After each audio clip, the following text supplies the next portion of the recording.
एक समय की बात है। घने जंगल में एक बूढ़ा शेर रहता था। वह पहले बहुत ताकतवर था और पूरा जंगल उससे डरता था। लेकिन अब उसकी उम्र हो गई थी और वह शिकार करने में असमर्थ था।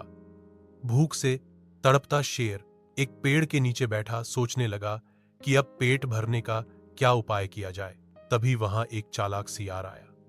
शेर ने उसे बुलाया और कहा, अगर तुम रोज मेरे लिए कोई जानवर लाओगे तो मैं तुम्हें कुछ नहीं कहूंगा और तुम मेरी सेवा में रह सकते हो।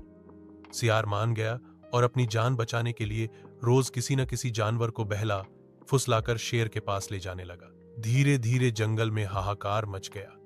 जानवर गायब होने लगे। सभी को समझ में आ गया कि बूढ़ा शेर अब चालाकी से दूसरों का शिकार कर रहा है। तब जंगल की सभा में यह तय किया गया कि हर दिन बारी बारी से एक जानवर शेर के पास जाएगा। एक दिन एक छोटा सा खरगोश शेर के भोजन के लिए चुना गया।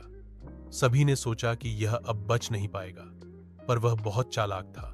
वह जानबूझकर देर से शेर के पास पहुंचा। शेर गुस्से में गरजने लगा, इतनी देर क्यों की? खरगोश बोला, महाराज, मैं तो जल्दी ही चला था, लेकिन रास्ते में मुझे एक और शेर मिला जो कह रहा था कि वही असली राजा है और उसने मुझे पकड़ लिया।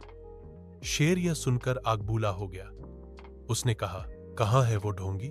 मुझे दिखाओ। खरगोश शेर को पास के एक गहरे कुएं के पास ले गया और बोला, वो शेर इसी कुएं में रहता है। शेर ने जैसे ही कुएं में झांका, उसे अपनी ही परछाई दिखाई दी। उसने समझा कि कुएं में सच में कोई दूसरा शेर है। वह गुस्से में दहाड़ा और कुएं में कूद गया। इस तरह बूढ़ा शेर मर गया और जंगल के सभी जानवर चैन से रहने लगे। सीख, साहस और बुद्धिमानी से किसी भी बड़ी समस्या को हल किया जा सकता है।